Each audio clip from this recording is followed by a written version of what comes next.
नमस्कार दोस्तों, जय हनुमान, जय माता लक्ष्मी, हर हर महादेव। दोस्तों, सबसे पहले अपनी पूरी सच्ची श्रद्धा से कमेंट में लिखे जय माता लक्ष्मी। माता लक्ष्मी की कृपा से आपके घर में धन दौलत की बरकत होना शुरू हो जाएगी। दोस्तों, क्या आप भी अपने घर की सुख शांति, संतान की कमी या धन की कमी और कर्जे से परेशान हैं? या आपका भाग्य आपका साथ नहीं दे रहा है, या फिर आपके घर में लक्ष्मी का वास नहीं हो रहा है, आपके घर की सुख शांति में रुकावट आ रही है और आपके कार्य नहीं बन रहे हैं? तो दोस्तों, आज की इस वीडियो में एक बहुत ही महत्वपूर्ण जानकारी देने वाले हैं। जो भी महिलाएं रात में अपने पति के साथ सोती हैं, उन महिलाओं के लिए यह जानकारी बहुत ही जरूरी है। दोस्तों, जो महिलाएं अपने पति से नाराज रहती हैं या अपने पति के साथ नहीं सोती है, तो इस वीडियो को नजरअंदाज बिल्कुल भी मत कीजिएगा। इस वीडियो को आप लोग भी अंत तक जरूर देख लीजिए, क्योंकि यह महत्वपूर्ण वीडियो आप सभी के लिए बहुत ही ज्यादा महत्वपूर्ण है। इसलिए इस वीडियो को अंत तक देखें।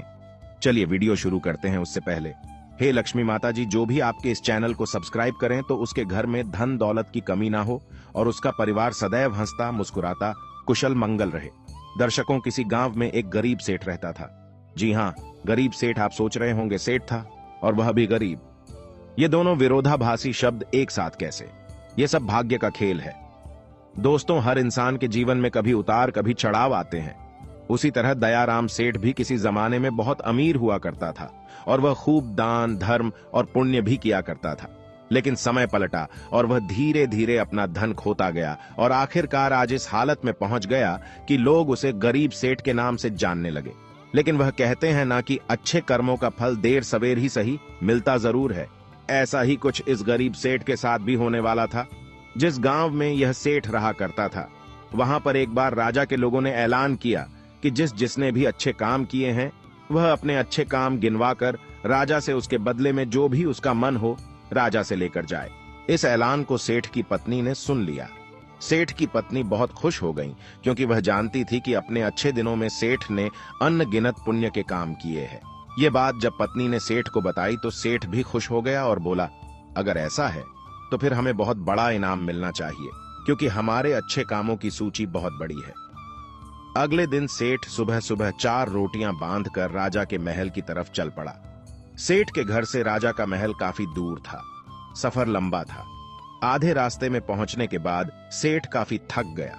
सेठ एक पेड़ की छांव के नीचे बैठकर आराम करने लगा और वहीं पर अपने साथ लाई रोटियां खाने की सोचने लगा। सेठ खाने की सोच ही रहा था कि तभी वहां पर उसके सामने एक गाय और उसके 2 बछड़े आए।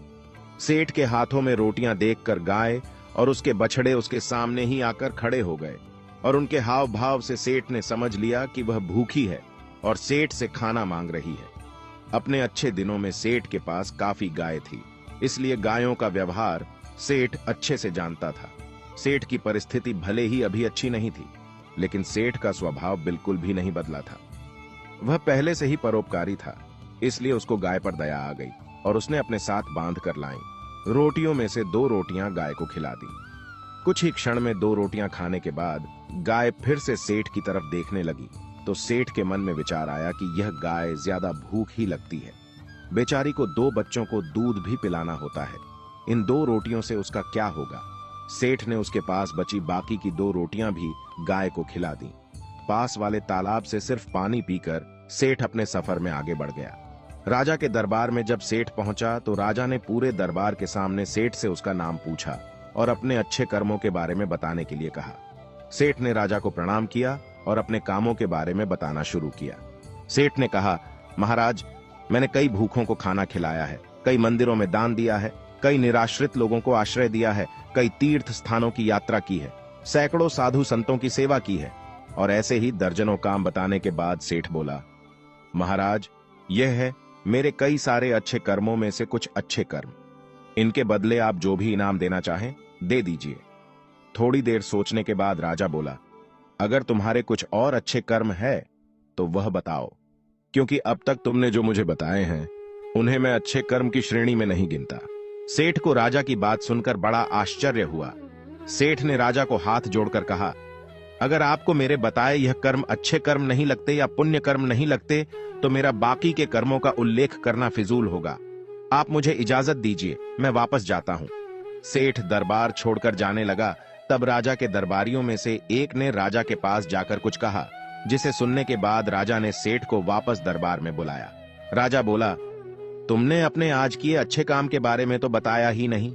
सेठ बोला, महाराज, आज मैंने कोई अच्छा काम किया ही नहीं, फिर मैं आपको कैसे बताऊं? राजा ने उसी दरबारी को खड़े होकर सारी घटना बताने के लिए कहा जिसने राजा को उसके बारे में बताया था। दरबारी खड़ा हुआ और बोला, महाराज, जैसे कि मैंने आपको बताया, मैं उसी गांव में रहता हूं जहां पर यह सेठ आराम करने बैठा था, और मैंने वहां देखा कि कैसे इन्होंने अपना सारा खाना पास आई गाय को खिला दिया और खुद बिना खाए सिर्फ पानी पीकर भूखे रहे। सेठ को पता चला कि राजा किस बारे में बात कर रहा था, तो सेठ ने राजा से कहा, किसी जानवर को खाना खिलाना कौन सा पुण्य का काम है, और इस बात को तो मैंने कब का भुला दिया था।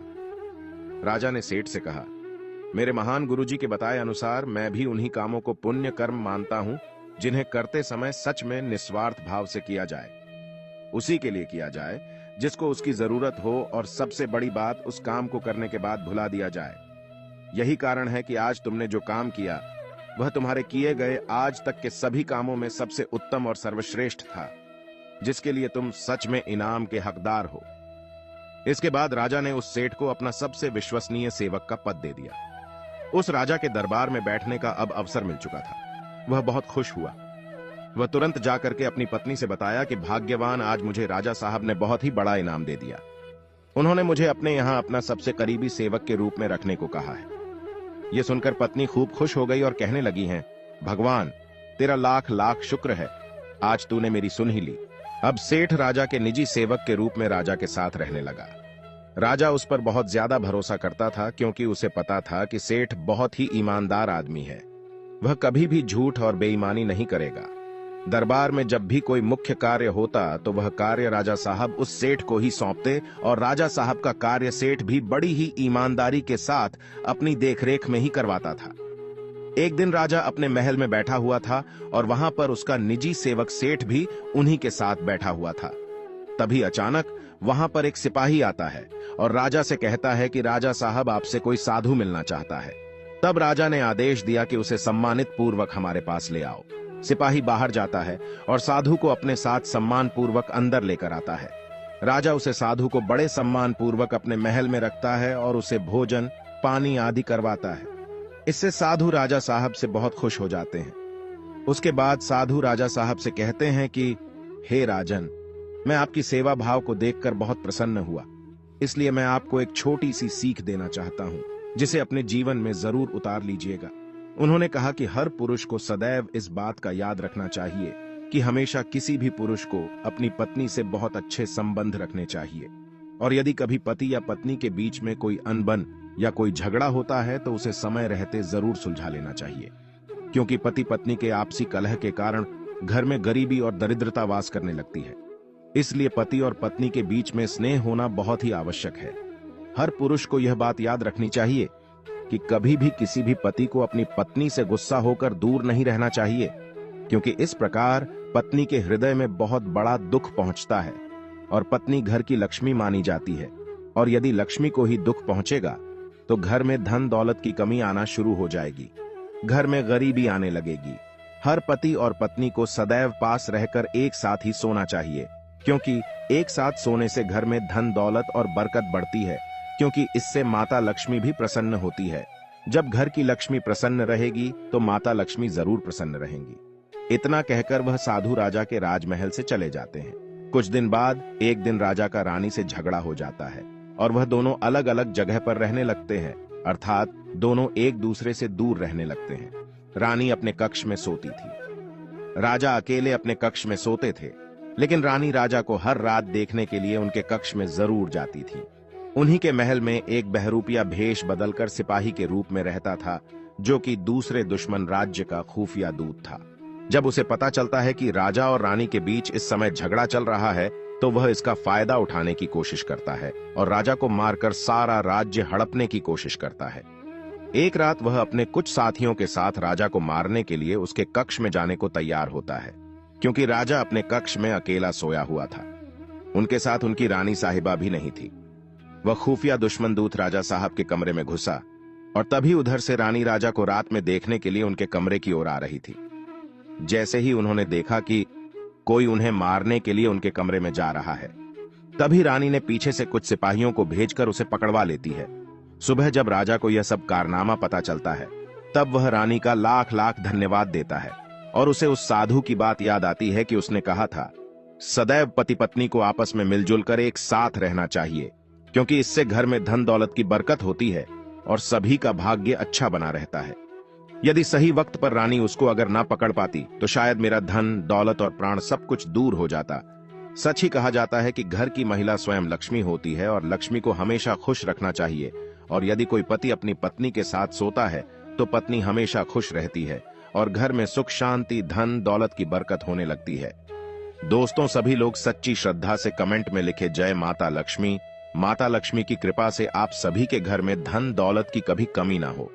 दोस्तों, ऐसी ही और इंटरेस्टिंग वीडियो देखने के लिए इस चैनल को अभी सब्सक्राइब करें और कमेंट सेक्शन में जय मां लक्ष्मी, हर हर महादेव लिखना ना भूलें। धन्यवाद।